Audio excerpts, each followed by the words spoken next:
L'esprit de Dagas, le podcast. L'esprit de Dagas, retrouve tes racines. Les pensées sont libres, sens ton âme qui vibre. Ni dogme ni maître, juste l'éclat de ton être. Dans le partage d'âme, chacun forge sa flamme.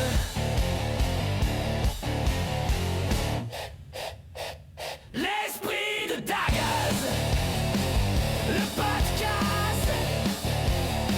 On poursuit l'interview sur l'hypnose avec Jonas.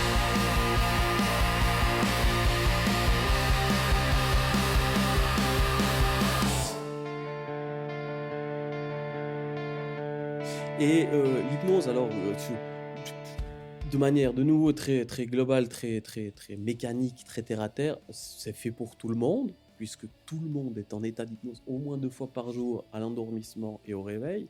De nouveau, c'est un mécanisme de fonctionnement du cerveau, rien d'autre, hein. Par contre, tout le monde n'y est pas sensible de la même manière. Et ce qui plaît peu à certaines personnes, c'est que l'hypnose est très responsabilisant. Alors, c'est Alors ça, moi c'est ce que quelque chose de j'ai adoré. paradoxal que tu viens de dire, là, non? Alors attends, je m'explique. C'est ce que moi j'ai adoré personnellement dans l'hypnose, c'est que c'est très responsabilisant. Ça veut dire que tu vas voir l'hypnothérapeute, lui, il va te raconter des histoires, il va te faire ce qu'on appelle des suggestions, donc il va suggérer une certaine manière de voir les choses à ton cerveau qui va permettre de refaire de l'ordre, de changer le truc et tout, mais c'est toi qui le fais. Moi, je suis pas dans ta tête.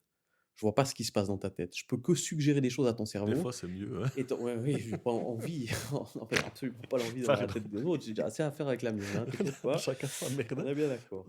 Mais voilà, je fais que suggérer et ensuite, ton cerveau, il en fait ce qu'il veut. Donc, alors, si je te suggère de voir un camion bleu puis que tu vois une voiture verte, ben voilà, ton cerveau, il en a fait ce qu'il voulait. Donc, c'est très responsabilisant parce que ça implique de dire, bon, ben voilà, si mon cerveau, il a décidé de voir ça, ça m'appartient pleinement et puis c'est à moi de faire le boulot d'eux. Donc, c'est très, très responsabilisant, puis ça, tout le monde n'aime pas forcément. Voilà l'idée. Mhm. Ce que je peux ajouter par rapport à ça. Non, mais je disais que c'était paradoxal parce que les personnes qui ont peur de l'hypnose Mhm. ont l'impression de perdre tout contrôle. Voilà, tout à fait. Ça, c'est Parce la qu'il y a une personne que je connais qui nous a dit une fois, l'hypnose, c'est pas bien parce que tu manipules. Ouais. Non, c'est Est-ce que tu une. répondrais à ça? Ouais, c'est malheureusement quelque chose qui revient assez régulièrement. La perte de contrôle, la manipulation, c'est mal connaître le cerveau. On a tous des mécanismes de défense. Typiquement, le cerveau conscient, l'ego, c'est ça, c'est le mécanisme de défense. Si je commence à te raconter de la merde sous hypnose, puis à te faire du chenille, ton système de défense, c'est impossible à passer par-dessus. Il n'y a personne qui arrive à faire ça, c'est impossible. Ton système de défense, il va s'activer, tu vas reprendre conscience pleinement de la situation, puis là, tu te lèves, puis tu te barres. La grande colère qui monte. Ce que j'explique souvent, c'est impossible de prendre le contrôle. Si je devais te convaincre de sauter par la fenêtre, je devrais d'abord te convaincre à l'état de conscience normal, comme ça, à l'état de veille active, que c'est nécessaire pour toi et que c'est bon pour toi que tu sautes par la fenêtre.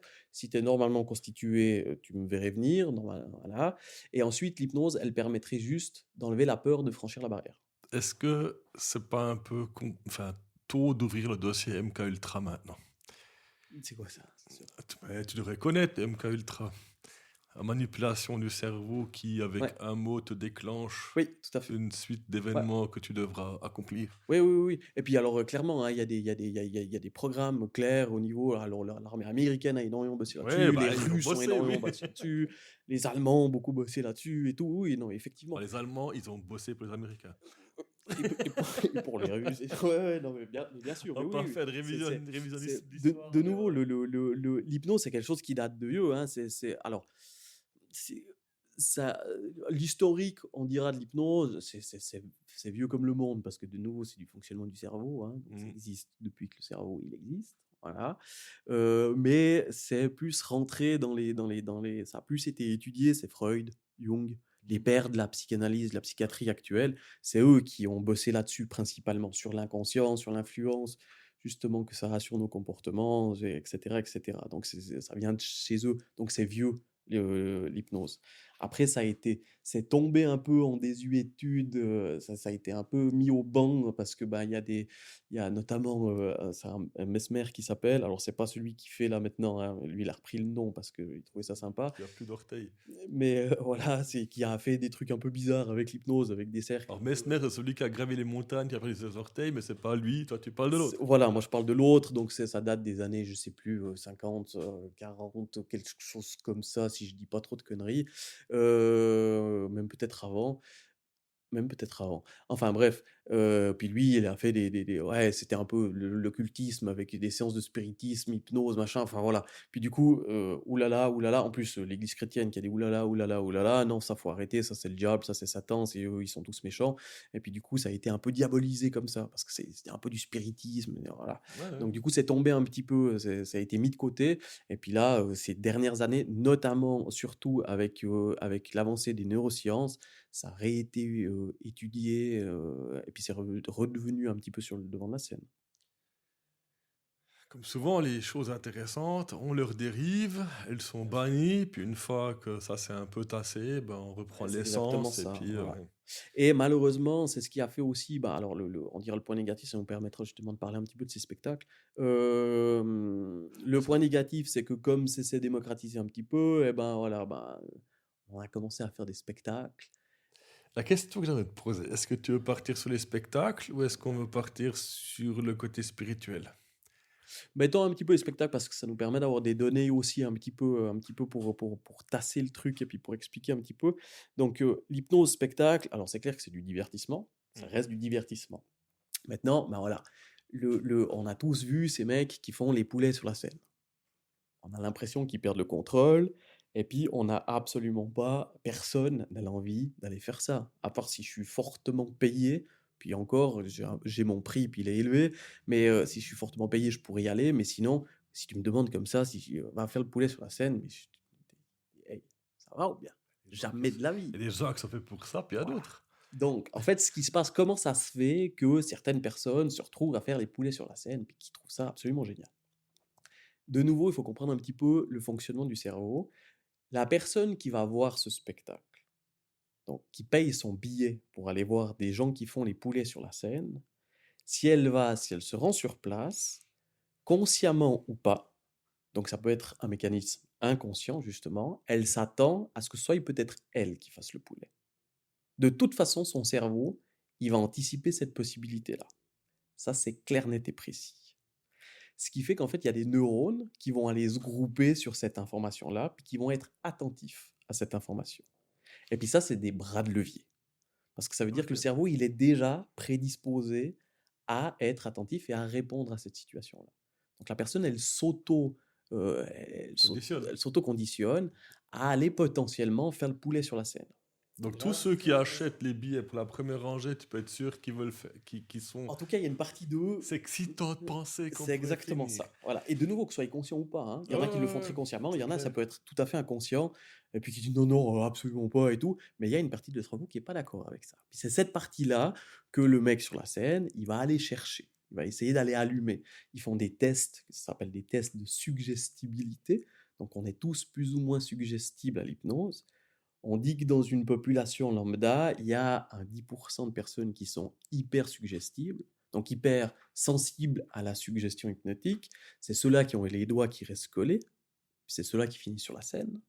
Il y a 80% de personnes, c'est tout à fait normal, et il y a un 10-15% de personnes qui sont très peu suggestibles. Ça ne veut pas dire qu'elles ne peuvent pas aller en hypnose. Mhm. Ça veut juste dire que ça prend beaucoup plus de temps avec elles, puis qu'il faut les convaincre avant. Voilà. Mais ça ne veut pas dire qu'elles ne peuvent pas aller en hypnose, bien au contraire. Ok. Du coup, justement, c'est dans un public, dans une salle complète, il y a forcément quelques personnes dans cette salle qui sont hyper suggestibles. C'est celles-là qui sont sélectionnées avec les tests qui sont faits au préalable par l'hypnotiseur de spectacle pour pouvoir aller faire le poulet sur la scène. De nouveau, ce qui rentre en ligne de compte aussi, c'est que c'est ce qu'on appelle le biais de confirmation, le biais de conformité. Donc le biais de confirmation, je crois quelque chose. Je crois que tous les gens qui ont des pantalons rouges, c'est des connards. Chaque fois que je vais voir un type avec des pantalons rouges, mon cerveau va aller repérer tous les comportements qui confirment ce qu'il pense. Même si le mec c'est le meilleur des bons types, il aura de toute façon une gestuelle, un comportement, un truc comme ça, qui va venir confirmer ce que je crois. Ça, c'est un mécanisme du cerveau, ça s'appelle le biais de confirmation. Il y a un autre biais qui rentre en ligne de compte, c'est le biais de conformité, être conforme à ce qu'on attend de nous. Là, il y a toute une salle, il y a tout un public qui attend à ce qu'il y ait quelqu'un qui aille faire le poulet sur la scène. Les mecs, ils ont payé pour.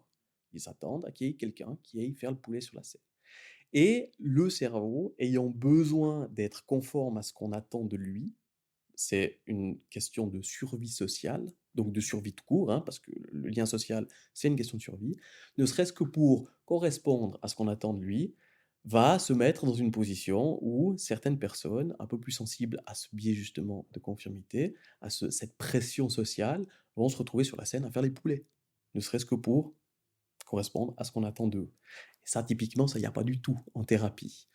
Donc, on a un ensemble de méthodes d'hypnose et de biais cognitifs, etc., qui se passent en hypnose-spectacle, qu'on a, qu'on n'a pas, ou alors qu'on a différemment. La personne qui attend un résultat, qui vient me voir pour une thérapie, elle s'attend à un résultat. Ça veut dire que là aussi, de nouveau, au niveau de son cerveau, au niveau neurologique, neuronal, il y a des bras de levier utilisés, il y a des neurones qui sont attentifs au résultat, à ce qui va se passer, etc., etc., etc. Et c'est Mm. ça qu'en fait, c'est ces mécanismes-là, c'est ces bras de levier-là qui doivent être chopés par le professionnel, puis qui doivent être activés pour pouvoir aller implanter les changements qui sont demandés. Ok. Ah, ça me parle, quoi. Mais j'ai dû rigoler parce que cette histoire de personnes là qui, dans leur tête, sont déjà prêts et tout, moi, ça me fait penser quand je vais voir un humoriste, Mhm. quand je prends les billets, ben, c'est pas au milieu, c'est pas dans les premières rangées. J'ai déjà dans ma tête parce que voilà, c'est de toute façon que Ouais, moi, genre de truc, je supporte pas quand je suis un peu le dindon de la farce, tu vois. ouais. Oui, il faudrait Euh, surtout pas être dedans. Ouais. Voilà, on a eu des billets une fois pour spectacle des 120 secondes. Là, on était sur Lausanne. Là, quand j'ai vu première rangée, j'ai regardé mon épouse, j'ai dit Yann, s'il te plaît. Elle m'a dit, il est tout à gauche, quoi. Et effectivement, 3 personnes à la droite de moi, c'était celle qui, qui s'est fait allumer tout le long du spectacle, quoi. Tu te dis, ouais, super, quoi. Mais tu vois, bah, parce qu'on a le même mécanisme. Tu vas voir un spectacle justement d'un humoriste, tu t'attends, tu payes pour aller te marrer. Mhm. Combien de fois, et puis ça arrive assez régulièrement, surtout avec les spectacles d'humour, c'est des très bons exemples. Tu te bidonnes, ça n'a jamais été autant marrant que ça. Tu regardes le spectacle en vidéo, en rediffusé, tu te dis, mais putain, ces blagues, c'est de la merde. C'est pas drôle. Tu vois ce que je veux dire? Le Ah, contexte, il fait que. Genre, après, si l'humoriste, il est bon, il est bon. ouais, mais ce que je veux dire, c'est qu'il y a des trucs, je sais, qui vont pas me faire rire. Voilà, Enfin, j'ai un humour très sélectif. Il faut vraiment que ce soit un humour de ouais, merde pour que je rigole. j'entends. C'est l'exemple un Ouais, peu voilà, global comme ça, où c'est ça clair. se passe assez régulièrement. Enfin, régulièrement, ça peut se passer de cette manière-là. Et Mm. c'est là que ça montre bien justement le conditionnement du cerveau. Le cerveau est tout à fait capable de s'auto-conditionner pour pouvoir vivre une expérience d'une certaine manière. Et puis cet auto-conditionnement est lui-même conditionné par ton vécu, par tes valeurs, par ton éducation, par ceci, par cela, par ça. Un exemple qui est très drôle, c'est tu vas avoir un concert quand tu as 20 ans. Mhm. C'était un des meilleurs concerts que tu as vu et tout. Voilà. Et tout à coup, 20 années plus tard, on te dit on va voir le même groupe dans une autre salle. Bon, putain, quelle merde. Oui, Et exactement. peu de temps après, tu te retrouves dans la même salle où tu as été à 20 ans et tu as l'impression que c'est pas la même salle, quoi. Ouais, tout à fait. Pourtant, c'est un vieux bâtiment. Ouais, Tu le voyais peut-être 2 fois plus grand, qu'il y avait plus de monde. exactement. Donc, c'est pour ça que quand tu as donné l'exemple d'humoriste, moi, dans ma tête, j'ai pensé à, toi, un truc que j'arrive à projeter ce que tu dis dessus, c'est l'exemple du concert, quoi. Complètement, c'est exactement ça. Oui, la perception de ton cerveau à 20 ans, c'est plus la même que celle que tu as maintenant. Et puis ben, du coup, il voit les choses déjà différemment. Puis jour après jour, on voit les choses différemment en fait au final. Donc oui, effectivement, ça explique exactement ce Mhm. propos-là. Ouais, c'est très, très, très, très, très drôle. Qu'est-ce que tu vas encore rajouter, ceux qui font de l'hypnose qui sert à rien? À part émerveiller les gens. Non, alors c'était plus pour expliquer ça. Mais de nouveau, c'était plus pour expliquer un petit peu les mécanismes et plus pour illustrer aussi le propos que c'est impossible de prendre le contrôle sur une personne. Alors, je reprends un exemple que je cite souvent avec Mesmer. C'était par contre à la télé. Il travaillait avec des stars, des acteurs, les personnes idéales parce qu'elles ont déjà l'habitude de psychiquement switcher entre différentes Ouais. personnalités et tout, donc elles ont une ouverture, elles ont un truc comme ça, voilà. C'est l'idéal pour bosser avec, hein. Mhm. En plus, ils sont assez connus, donc ça fait du public et tout, c'est Ouais, cool. ouais, ok. Hein. C'est quand même un monstre business là-bas derrière. Et puis l'exercice là, c'était de prendre un serpent, donc c'était un monstre python, voilà, c'était pas anodin, c'était vraiment un gros bébé, un gros morceau. Je sais plus les chiffres, mais c'est plus pour donner, pour imager le truc, mais il y avait une dizaine de stars. Sur les 10 stars, il y en avait un qui adorait les serpents. Les autres, rien, voilà, Ni gars. rien contre les serpents, mais un python de 2,20 m, c'est quand même vachement impressionnant, tu le manipules pas comme ça. Puis il y avait une personne qui était phobique.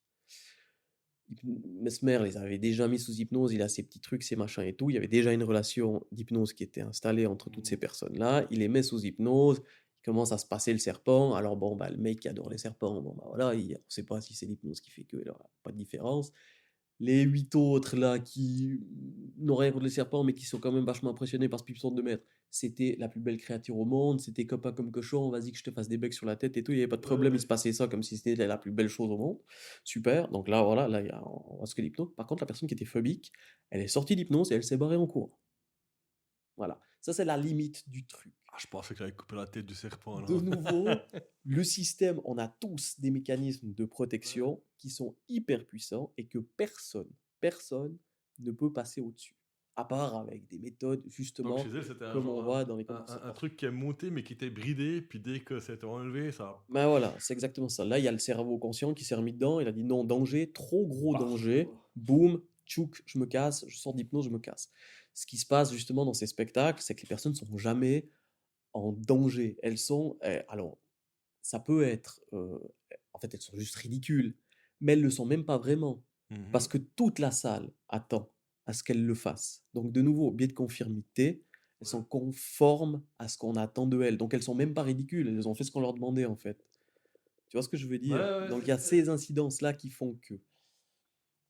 Ouais, les pressions sociales, les attentes, ça Exactement occupe ça. quand même beaucoup dans Et notre c'est tête, hein. hyper puissant. Là, de nouveau, la psychologie de groupe, psychologie sociale, c'est un domaine qui est hyper intéressant. Les Ouais, mais c'est fameuses ça. vidéos, il y a C'est tout le ça. monde qui pousse. C'est exactement ça. Il y a un film qui est super, qui nous a été présenté typiquement quand j'ai fait mon cursus d'agent de détention, c'est La Vague.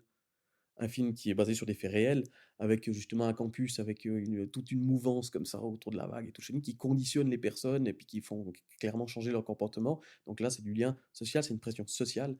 Et puis le lien, la pression sociale, elle est hyper intéressante, hyper importante, vitale même pour l'être humain, parce que nous sommes des mammifères sociaux, et puis sans liens sociaux, on meurt. Ouais.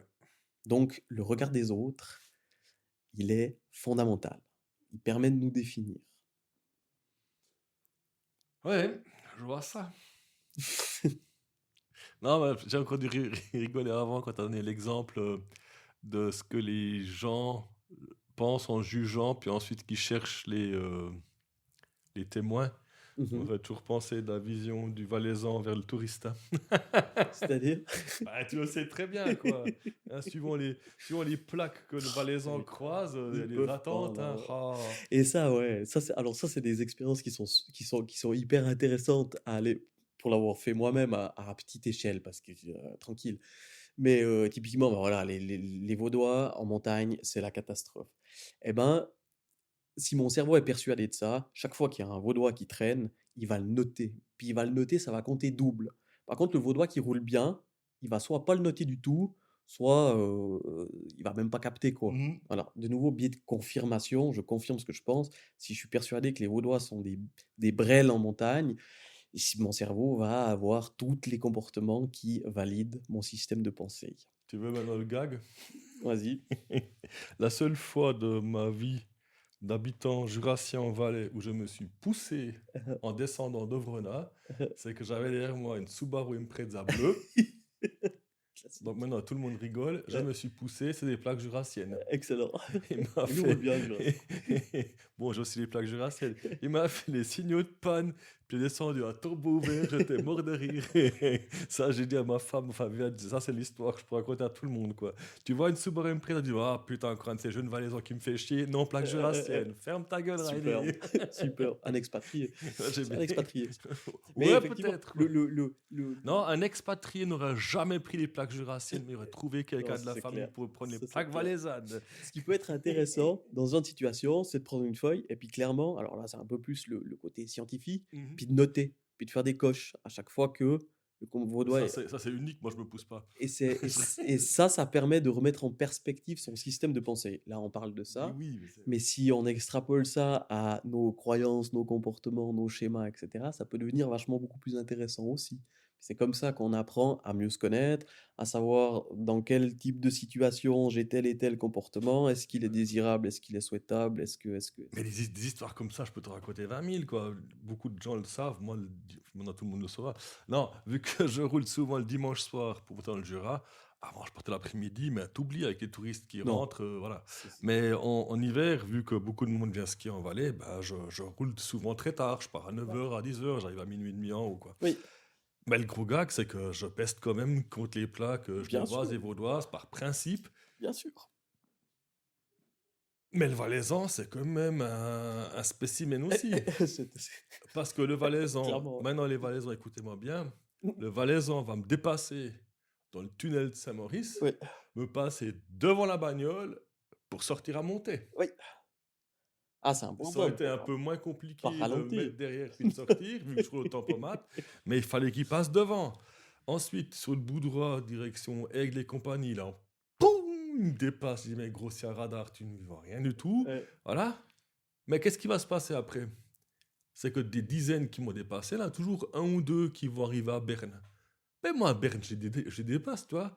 Plus le valaisan, il est loin de sa zone de confort, plus il roule tranquillement, parce que, Ce tu vois, qui est ça valable parle pour le suisse vaudois et le allemand, genevois. hein.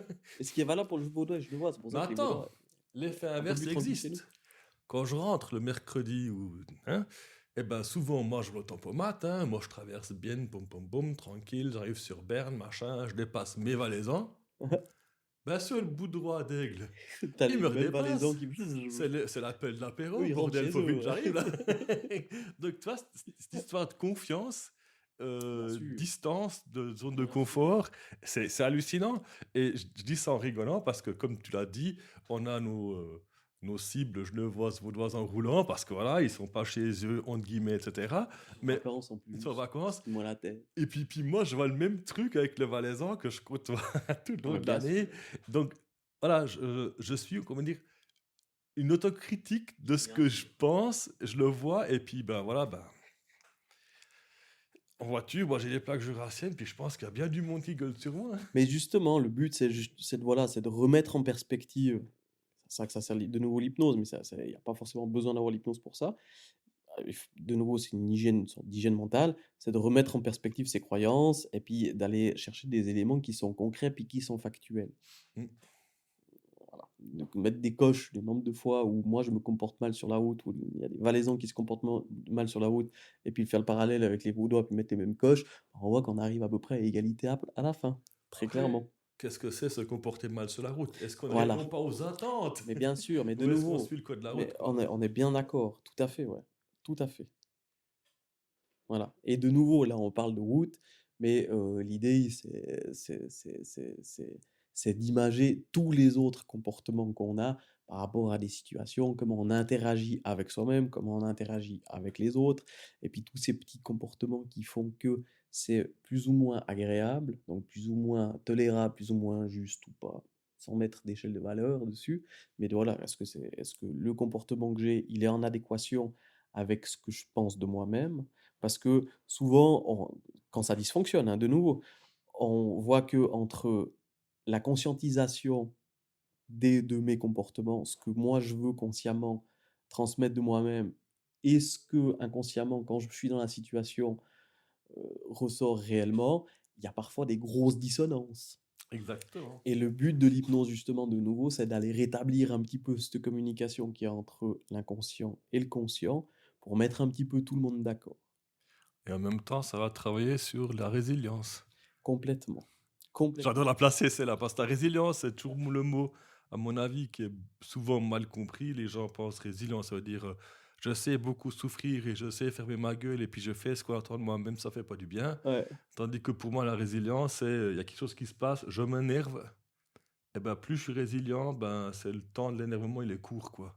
Ouais. C'est que je retrouve plus vite mon centre parce Et que j'ai pu faire ouais. ce débriefing de mon émotion, me dire tu Ouais. t'es énervé, mais t'aurais pas dû, mais voilà, c'est bien, laisse ça sortir. C'est intéressant. Alors, par rapport à ça, si je peux rajouter ça, Dépêche-toi, vas-y. si je prends une situation, mais peu importe, hein, de nouveau, c'est la capacité qu'a le cerveau à traiter cette information qui va faire qu'elle est agréable ou pas. Mm. La même situation, pour certains, c'est génial, puis pour d'autres, c'est l'enfer.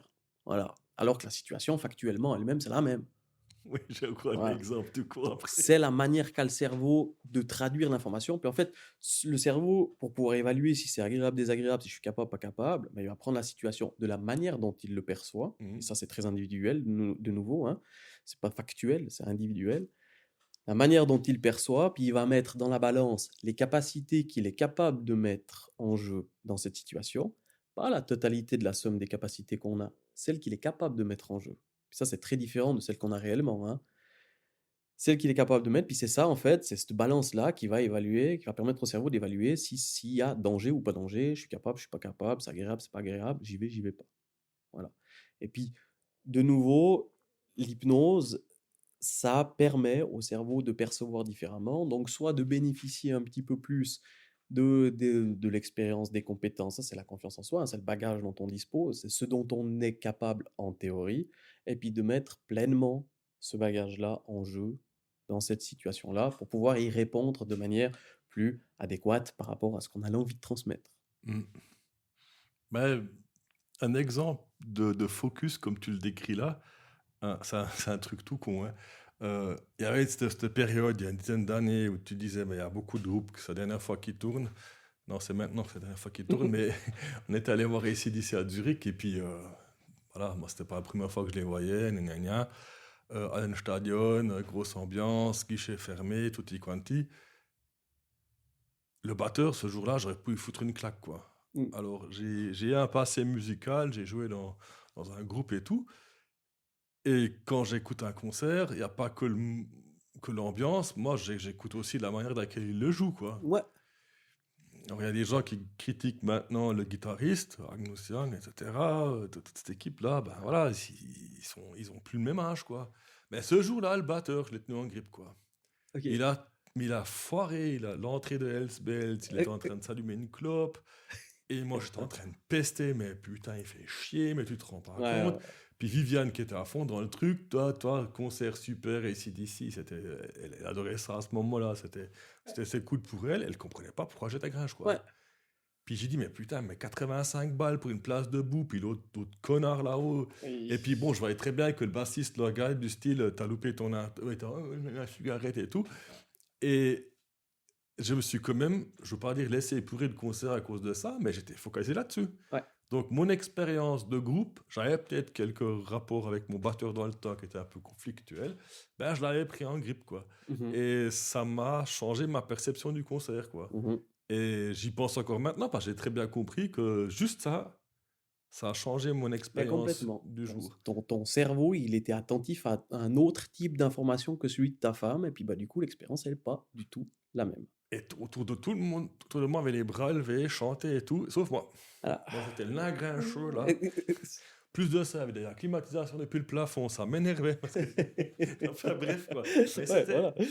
Voilà, maintenant, des années plus tard, discuter avec toi sur ce thème-là, avec comme tu expliques les choses, Mhm. j'ai des flashs qui me remontent comme Oui. ça, où j'arrive facilement à comprendre ce que tu dis, parce que Ce genre de situation. j'ai un exemple très, très concret, puis je rigole de moi-même, quoi. Ouais, mais tout à fait, ouais. Et l'autodérision, je pense elle doit avoir sa La place. parce que résilience, c'est sinon- pas mal, ça. Oui, on est quand même obligé, quoi. Voilà. Est-ce que tu as encore un truc à rajouter? Parce qu'on a déjà bien parlé, là. On peut discuter ce qui est une question qui revient assez régulièrement, ça, sur pour quel type de situation ça c'est utile. Parce que je te lance là-dessus pour Mhm. la simple et bonne raison qu'il y avait encore une partie qui concerne la spiritualité. Mais vu que c'est le thème de notre prochain Ouais, podcast, ouais, je pense qu'on va on peut prendre dériver ça. gentiment là-dessus avec ça. Euh, alors, euh, l'efficacité par rapport à l'hypnose, bah, moi je dirais que ça peut être efficace un peu pour tout, puisque de toute façon, celui qui dirige le truc, ça reste le cerveau. Donc, peu importe la situation que tu vis, que ce soit des insomnies, de la douleur, de la dépendance, des angoisses, peu importe, ça passe de toute façon par le cerveau. Du moment qu'on a une incidence sur le fonctionnement du cerveau, ça a une incidence sur la situation de toute façon. Donc, je dirais un peu pour tout. Maintenant, un peu pour tout, mais de nouveau, pas forcément pour tout le monde. Pour les raisons qu'on a citées avant, c'est plus la manière, la position qu'a la personne et puis la manière dont elle vient chercher la thérapie qui va influencer sur l'efficacité, on dira. Donc plus la personne, elle vient de manière ouverte, en se disant j'ai compris que je savais pas trop ce que c'était et puis que tant qu'on l'a pas vécu, c'est très difficile à définir un état d'hypnose. Ah, c'est pas quelque chose qui se définit avec des mots, c'est vraiment quelque chose qui se ressent. Mhm. Parce que c'est un mode de fond, un état d'être qui est vraiment très particulier et puis qui est pas forcément le même pour tout le monde. Donc c'est très compliqué à définir ça. Donc, c'est vraiment quelque chose qui se vit, qui se ressent. Donc si la personne, plus elle vient de manière ouverte en disant bon, bah, on verra bien ce qui m'arrive, plus c'est intéressant. Plus il y a de possibilités d'ouverture, plus c'est intéressant. Dans mes notes, j'ai noté le patient garde le contrôle Oui, tout à fait. et puis que le thérapeute fait office de guide. Ouais. Alors, le patient garde le contrôle, oui. En tout cas, moi, ce que j'essaye de faire, surtout au début, dans les premières séances, c'est que la personne garde totalement le contrôle. Après, il y a des niveaux d'hypnose, il y a des profondeurs d'hypnose. Avant que tu expliques ce que j'aimerais, enfin moi ce que j'ai retenu là, c'est que si le patient garde le contrôle, Mhm. c'est comme lui qui influence la réussite. Bien sûr. Parce que le thérapeute fait office de guide, oui, mais il faut qu'on se laisse guider. Ah, ça c'est clair. C'est ça, c'est toi le truc. Ça, c'est clair et Garder net. contrôle, oui, c'est Ça, c'est bien, clair et mais net. c'est à quel degré tu lâches. Ouais, bien sûr. Et c'est pour ça que je disais avant, justement, que c'est très responsabilisant, parce que Mhm. ça dépend beaucoup de la personne, en fait. Ok. Ça, c'est sûr. Et puis, de nouveau, ben, on dit souvent, ouais, ce qu'on peut entendre dire par rapport à ça, justement, c'est que ceux qui sont sensibles à l'hypnose, ils manquent de volonté, ou bien ils manquent de contrôle, ou bien ils manquent de... Au contraire, plus la personne, elle a confiance en elle et en ses capacités, plus elle va laisser un peu de place à l'autre. Mhm. Parce que l'autre, en fait, le cerveau va potentiellement percevoir l'autre comme un danger. Plus elle le perçoit comme un danger, moins elle va lui laisser d'espace. Plus le cerveau anticipe le fait qu'il est capable de gérer le danger, plus il va laisser de la place. Donc en général, une personne qui, qui a assez droite dans ses bottes, elle aura plus tendance à partir facilement d'état d'hypnose qu'une personne qui a très peu confiance en elle. Ça, c'est clair. Ouais, j'ai l'impression, j'ai ces images débiles dans la tête. Quand on avait vu un dessin animé, je sais plus lequel c'était, avec des. Ah, il y a un loup-garou dedans qui a des petits. Et puis les petits, tac, ils mordent dans le truc, puis ils lâchent plus, quoi. Mais pour moi, les problèmes qu'on traîne avec nous, les traumas, etc., ben, c'est des choses qui nous tiennent, mais c'est nous qui avons enfin, qui avons la possibilité de leur faire lâcher prise. Le fait que nous, on lâche prise, ils vont aussi lâcher prise. Mais j'ai l'impression qu'une personne qui dit « Ouais, on va me manipuler », elle est presque en train de caresser ses traumatismes dans le style « Reste avec moi, on est bien ensemble, Bah, je veux surtout pas de changement. » c'est ça. Et oui, et puis c'est pas une preuve de faiblesse de cette personne, c'est vraiment un comportement normal du cerveau. Le cerveau déteste le changement, hein. Enfin, il déteste le changement. Il aime pas trop ça. En fait, c'est très énergivore pour le cerveau de créer quelque chose de nouveau. Mm. C'est plus énergivore de créer quelque chose de nouveau que de gérer quelque chose qu'il connaît, même si ça dysfonctionne. Voiture, quand tu passes la vitesse, Mhm, tu montes dans les tours. mhm, Et tu passes dans une vitesse qui est beaucoup plus agréable. ouais, Mais passer ce cap, tu dois quand même monter et débrayer. ouais. Ben, c'est exactement ça, quoi. Ça, oui, Si tu veux avancer dans ta une vie, bonne image. à un moment donné, mais si tu ne débrayes pas pour passer à une autre vitesse, tu vas toujours tourner à fond et tu vas t'épuiser avec tout, Et puis tu quoi. vas parler plus vite que toi en plus. Il faut qu'on la bref, cette image. Ah, tout à fait. Là, j'avais pensé à ça, mais c'est exactement ça. Parce que il y a des gens, tu as l'impression qu'ils vont... Ils sont tout à fond, et puis ils n'arrivent pas Ouais. à passer à la vitesse suivante, quoi. nous lâcher prise. Ouais, c'est waouh. On dirait pas qu'on a bu que du coca à midi, quoi. Ah, c'est super, super, super intéressant, quoi. Moi, ça me... Si on revient un peu aussi sur cet état modifié de conscience, donc l'état modifié de conscience qu'on a dit un petit peu au début, donc il y a plusieurs types d'états modifiés de conscience, l'hypnose en est un, la méditation en est une, la prière amène un état modifié de conscience, la drogue amène un état modifié de conscience. Ce qui, moi, me plaît avec l'hypnose, histoire de faire aussi un petit peu la comparaison, ben, si tu prends de la drogue, ton cerveau se modifie, mais c'est pas toi qui gères, c'est le produit. Donc le produit fait son truc à lui, avec ses effets à lui, selon les molécules qui le composent. Tu ne maîtrises pas le sujet, tandis que l'hypnose, c'est toi qui maîtrises. Donc c'est un état qui ressemble un petit peu à ça, hein, c'est un état modifié de conscience, où tu es un peu pété, un état un peu second, comme ça, mais par contre, c'est toi qui maîtrises le truc. Et de nouveau, c'est que tu rajoutes rien. exactement. Et puis du coup, ça s'arrête aussi quand tu as l'envie.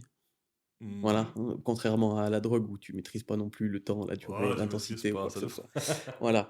Donc c'est toi qui maîtrises tout le long et c'est ça qui est hyper intéressant.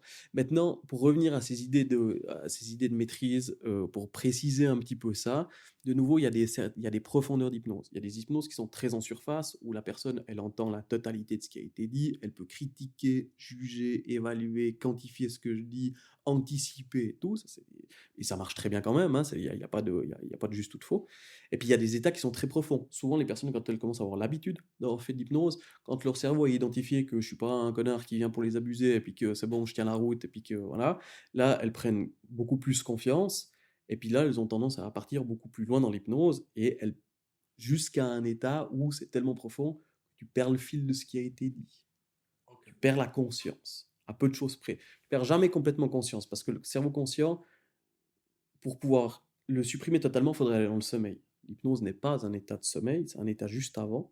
Et puis du coup, le cerveau conscient il est toujours là. Il est tellement réduit que tu l'entends plus, Mhm. mais par contre, il est toujours là. Puis si je commence à dire des conneries, lui, il va revenir. Puis de temps en temps, d'ailleurs, il vient, il check comme ça, il va revenir. Puis si je déconne trop, il va interférer avec le processus, faire sortir la personne de l'état d'hypnose, et puis de lui permettre de se lever, puis de foutre le camp, quoi. Ouais. Très clairement. Donc à aucun moment, elle perd le contrôle. Ça, c'est sûr, certain. Et surtout dans les premières expériences, dans les premières séances d'hypnose, j'aime quand les personnes sont là et puis suivent le processus de A à Z. D'autant plus que, d'un point de vue très thérapeutique, s'il y a des éléments qui sont implantés dans le script hypnotique pour permettre à la personne d'utiliser des outils au quotidien pour améliorer son quotidien, bah, si elle n'est plus là, manque un bout, quoi. Mhm. C'est un peu embêtant. Voilà. Après, il y a des outils pour ça. Alors déjà, le fait de pouvoir maîtriser, mais ça se maîtrise pas vraiment la profondeur d'hypnose. Ça se maîtrise un peu, ça s'influence, mais ça se maîtrise pas. Il y a des personnes qui partent, et puis voilà, on peut pas. Mais par contre, bah, typiquement, moi, j'enregistre mes séances d'hypnose en audio. Ensuite, je transmets cet audio aux personnes. Mhm. Puis c'est leur devoir aussi d'aller répéter. Le but de répéter, il est multiple.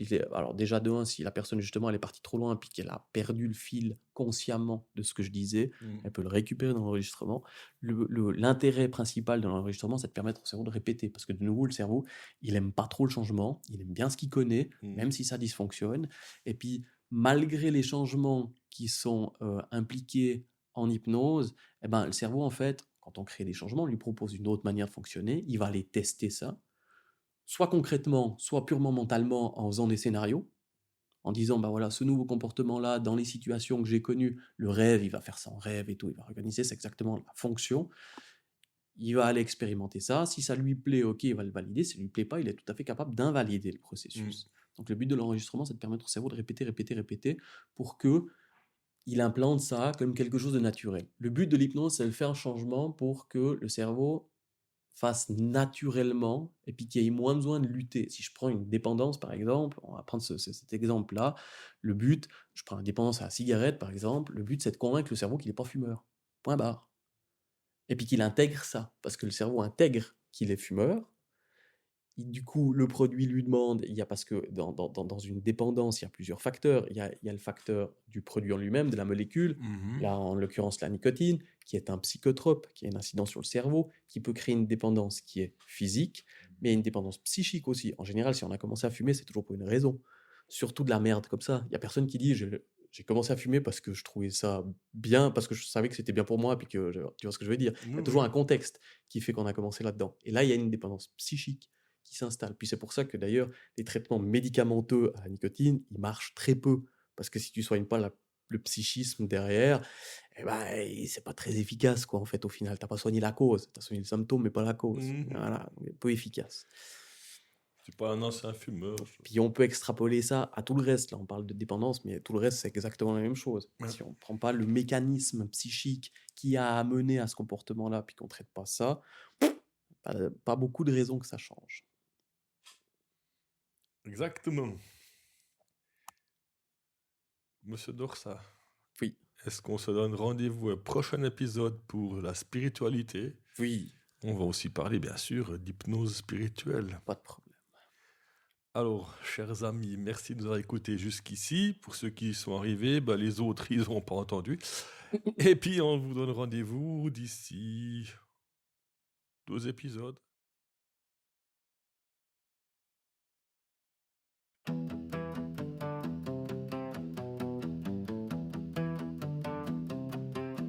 Dans les forêts profondes, là où l'air vibre,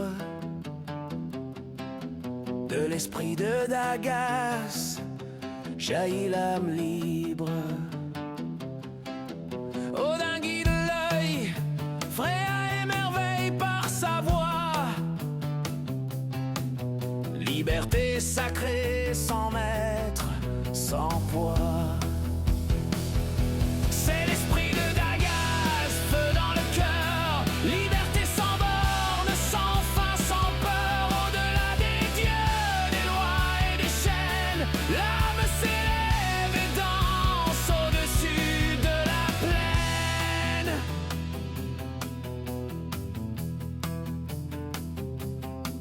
Sous la brume d'Avalan, la vérité. Les druides murmurent, la route est tracée. Le cerf de Cernelos guide les pas. La sagesse du monde bienveillante te tend les bras. C'est l'esprit de Dagas, feu dans le cœur, liberté sans borne, sans fin, sans peur, au-delà des dieux, des lois et des chaînes. L'âme s'élève et danse au-dessus de la plaine. Dans la roue du temps, l'homme se forge. Sous le ciel d'Asgard, il se déploie et s'engorge. Le cercle est parfait, la nuit